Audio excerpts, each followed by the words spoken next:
Water is a source of life, but people across Africa are having to cope with more drought than usual.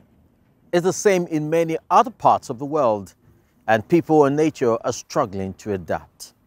Luckily, there are sometimes simple fixes, as we'll find out in this edition of Echo Africa.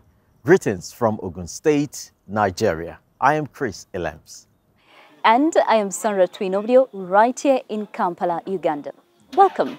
Yes, Chris, we're about to see that common sense is often the best response to all the climate problems that we are seeing now. We've got exciting environmental stories from Africa and Europe in store for just you today. How a Nigerian company is working to clean up aluminium recycling. Why a young climate activist in Kenya has gone into politics. And what makes the biophilic architecture so attractive and sustainable. First, let's look at a fascinating Asian solution to a very modern problem. Morocco has lost almost 3/4 of its palm groves in the last 10 years. That is bad news for the crucial ecosystem of desert oases that allow people to live and also farm there. But the rediscovery of ancestral water management is bringing back hope that drought and climate change can be beaten there.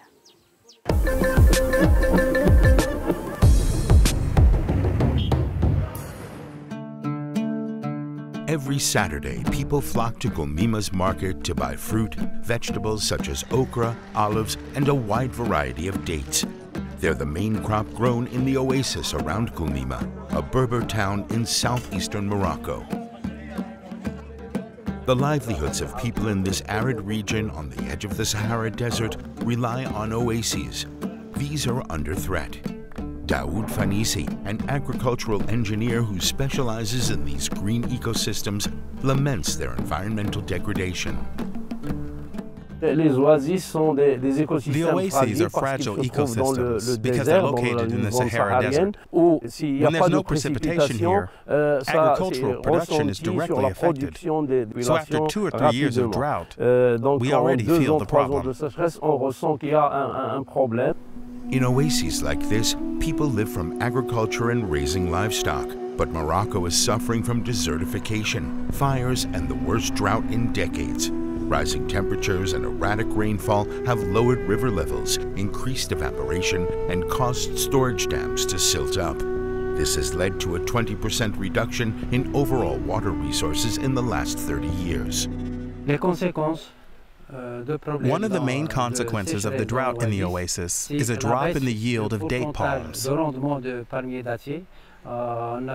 This year, we had to cut back production up to 15%, which means less income for the farmers.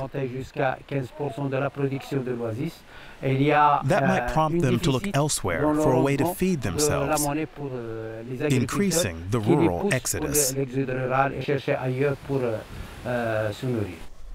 To overcome water scarcity, farmers are restoring ancient irrigation systems known in Morocco as khetaras.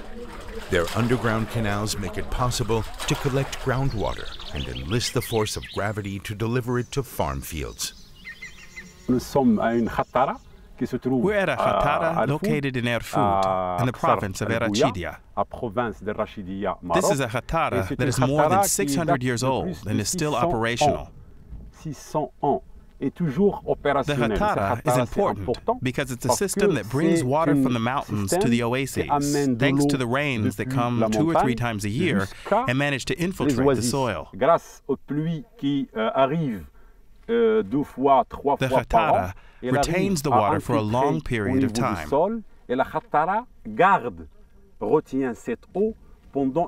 There is no evaporation, and the water that's collected at the level of the khatara is channeled directly to the field.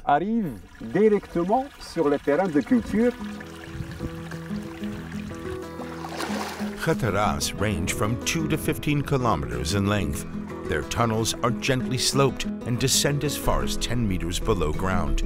Access shafts follow the khataras route from the water source to the reception basin. Located every 12 to 15 meters, these shafts allow for the clearing of blockages caused by sediment. The Drata Filaret region boasts some 560 hectares, but just 130 are in working order. Those that do function irrigate some 15,000 hectares of land, but that's not enough to sustain agricultural production. So with support from the Adaptation Fund and the Moroccan government, farmers are working to restore those located in the Aris and Maider river basins. Each khatara is cleaned every year by the farmers themselves, as we can see here. Thanks to their spirit and ingenuity, they have long been able to maintain and safeguard the system so that it ensures the life of the oases. The khetaras are ruled by ancestral tradition. Customary water rights are inherited. The labor force provided by each user during construction determines how much water each can later consume. Every tunnel also has a guardian charged with assuring it functions well, like Mohammed Eitmadan, a farmer grateful to his forebears for building this irrigation system. The khatara is very important to us. Thanks to it, we have water to drink, irrigate the crops, give to our livestock, and use for our domestic needs, like laundry and washing. This irrigation system is vital. Without it, we can't live here. There's simply no life.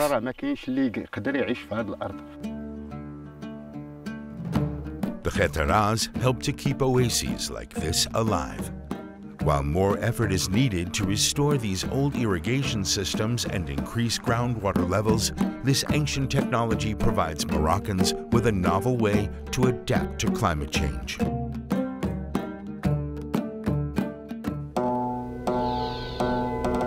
Two children, two continents, one giant problem. In my leven heb ik nog net gezien een Nigerian.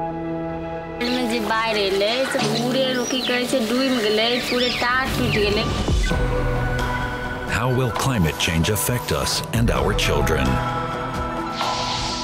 Learn more at dw.com/water. We have all seen how fast cities are growing, and the new houses and roads often eat up all the green spaces in between. But a city without space for plants, animals and insects is not going to be a healthy place for anyone. So, what should we do? Right, Sandra. Simply making parks is nice for humans, but not enough for nature, where biodiversity is crucial. But spaces is often very tight. Have a look at the project in Berlin, where some volunteers are doing their bits by planting new trees.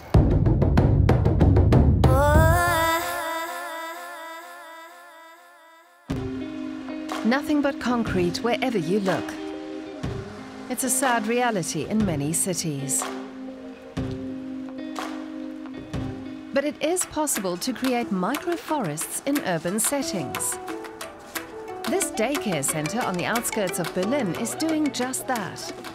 The soil was first analyzed in a lab to see which areas would need enriching with humus and activated charcoal. That helps the trees thrive on less space. Here, 3 saplings are planted on 1 square meter, much closer than usual. Lukas Behringer wants to see a lot of tiny forests planted in Germany. We selected 20 types of trees and shrubs based on a vegetation analysis. They're all native species. We want to try and recreate what happens naturally in a mixed forest so that we also get different levels of vegetation. A moss layer, a shrub layer, and 2 main layers of trees. He set up the MIA organization to develop these tiny forests. It's named for the Japanese man who came up with this method, Akira Miyawaki. Funded by donations, 600 saplings worth a total of 15,000 euros will be planted here at the daycare. The organization created its first microforest 100 kilometers north of Berlin. After just 1 year, the bushes are bearing fruit. There are more insects too. With the help of these young foresters, It's hoped a new mini forest will soon flourish here too. And how about you? If you're also doing your bit, tell us about it. Visit our website or send us a tweet. #DoingYourBit. We share your stories. Our next subject is something you've all held in your hands many times. Aluminium is the second most used metal on Earth after iron. It's almost everywhere. Drink cans, spray cans, airplanes, automobiles. The thing is, making aluminium is incredibly energy intensive. The process causes some 2% of humanity's total greenhouse gases.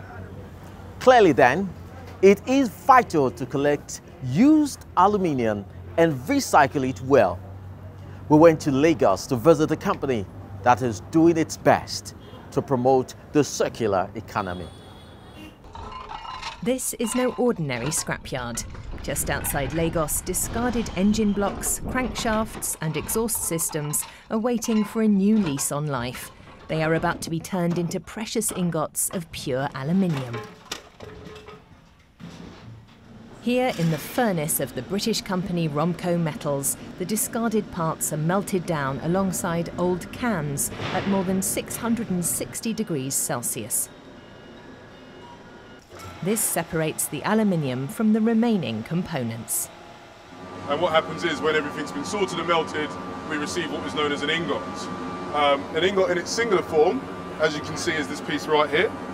And this is about 5 to 6 kgs worth of aluminium. Typically what will happen is they're all stacked up in nice lovely bundles ready for export, which you can see here, all bundled up and ready to go.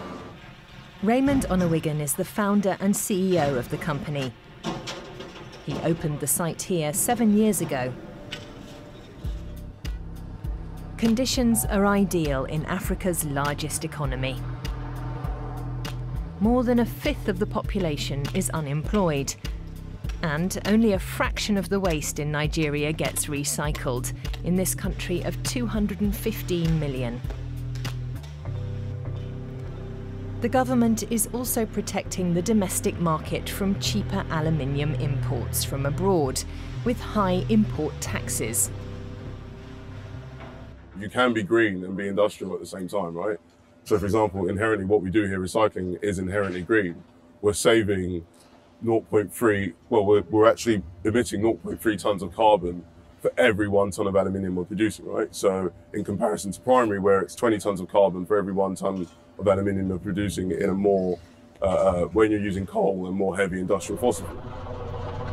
The company recycles 1,500 tons of aluminium every month in Lagos. 450 people have found jobs here. Thousands of workers earn money as aluminium recycling subcontractors, like scrap suppliers. We are buying the scrap from local people, and then they are supplying me to my hoof in Katsina. And then after then, I will do loading in truck for trailer to supply Remco in Lagos. The most important raw material for aluminium is bauxite. The ore is mined in countries like Malaysia, Guinea, Brazil and India. Rainforests are destroyed for it and groundwater contaminated. Recycling aluminium helps to conserve these resources. Its production is also a lot more energy efficient, using just 5% of the energy required in the production of new aluminium. Demand for precious raw materials is rising worldwide.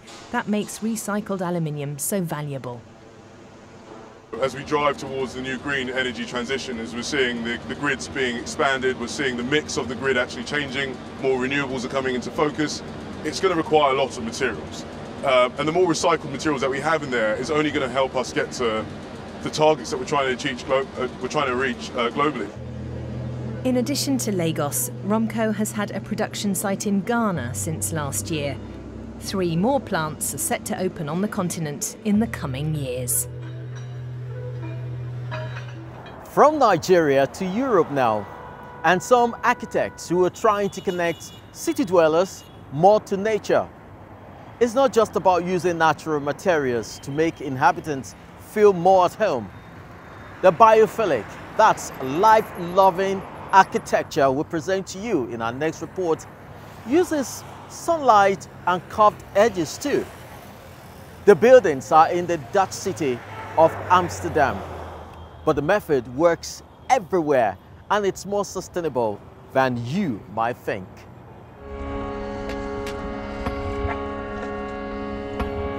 Wood instead of concrete, curves rather than hard edges, a style of architecture that loves life. The result of building according to the principles of biophilic architecture.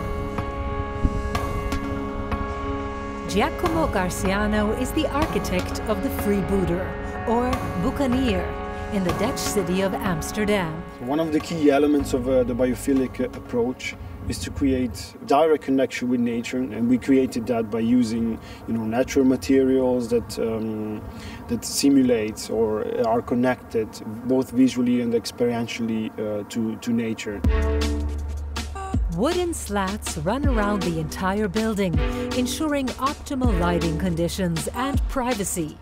The sun's movement was monitored for a whole year so the slats could be aligned perfectly. Another fundamental concept of biophilic architecture is that interior and exterior space should merge into one.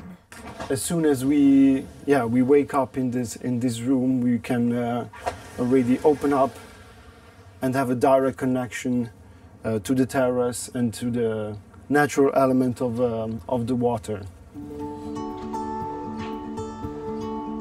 The freebooter special construction method only cost about 10% more than a conventional one. 2 families live here, each with 120 square meters of living space. They enjoy a special indoor climate and a house with close to 0 energy consumption, thanks to state-of-the-art technology. Yeah, especially like this room, because the sun moves around the house during the day, and at the end of the day it ends here, and the light is very beautiful in this room. It's not just the light that's special. The house appeals to all the senses. When people come and visit, almost everybody wants to touch this part. It's curved, it's wood, people love it. And the concept isn't only finding favor in Amsterdam. These days, greener buildings are built in many places, using wood and other natural materials. Owners and architects try to integrate the surrounding nature into their constructions, even if not always under the label biophilic architecture.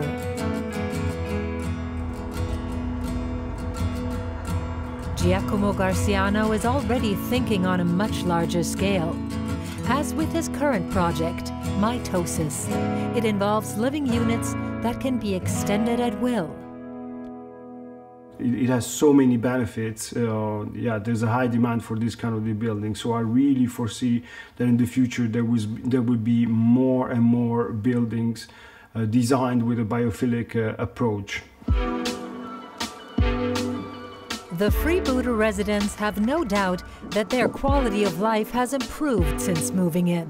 Light changes, spaces change, and there's so much more curviness. So the whole experience is completely different. Biophilic architecture provides a green and holistic approach to living space. An architectural concept with a future. From Europe back to Africa, the continent with the world's youngest population. People here stand to be the ones most affected by climate change in their lifetimes, such as in Kenya, where drought is already having a huge impact on communities. But one young woman there has decided that she's going to make a difference. Well, even as a teenager, Anita Sonia wasn't willing to sit back and accept the inevitability of global warming. Last November, she spoke on stage at the UN Climate Change Conference in Glasgow, Scotland, to raise awareness of Kenya's climate emergencies. We spent some time with the young Maasai to see exactly what she is doing to help.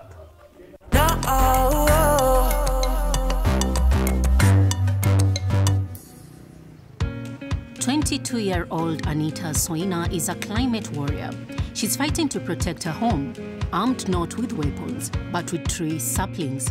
Kajiado County, south of Nairobi, is suffering its worst drought in 40 years. Climate change is taking a heavy toll on the region. Its effects are catastrophic. We depend on pasture, we depend on water, we depend on all these things that have been affected by climate change.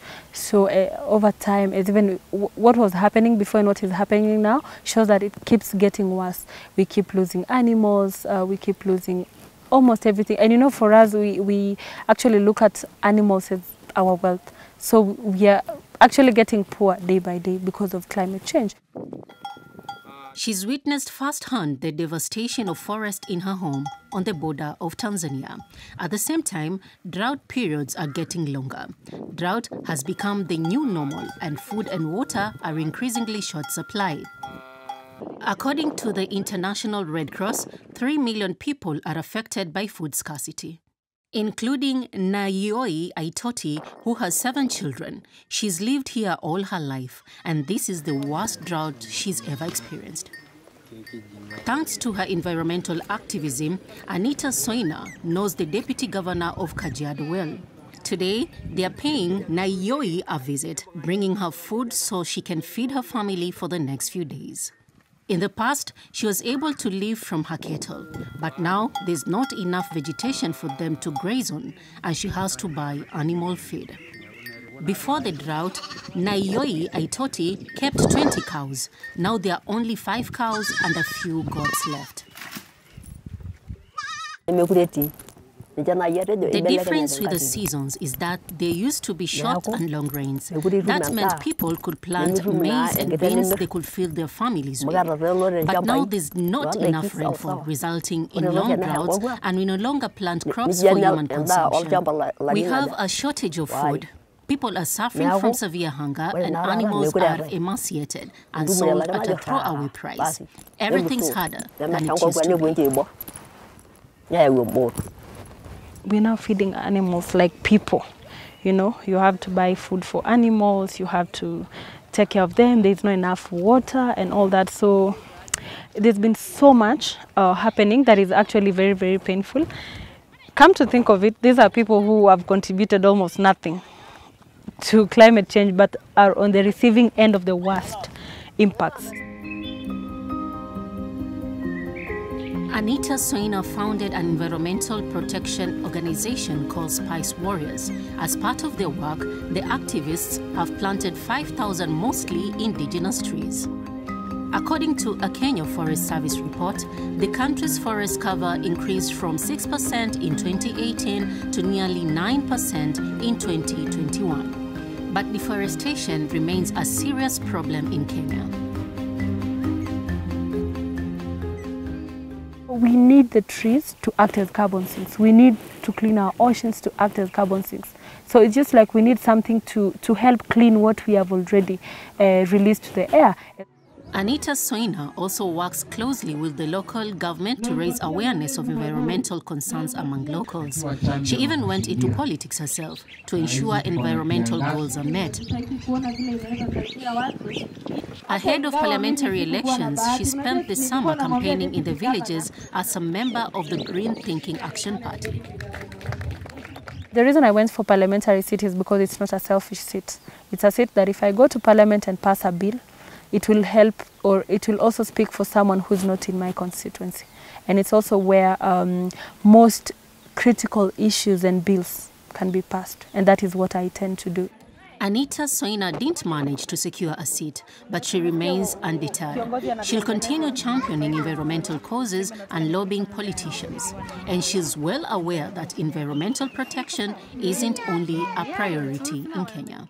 climate change is now affecting other countries is going to act as a wake-up call or a call to action, which I think that's the little hope remaining for some of us. We are waiting to see what these countries will do. And I believe we can still do something if we commit. So when the finances that we are financing fossil fuels, we can transfer the finances and finance what we can in moving from fossil fuels to fossil-free.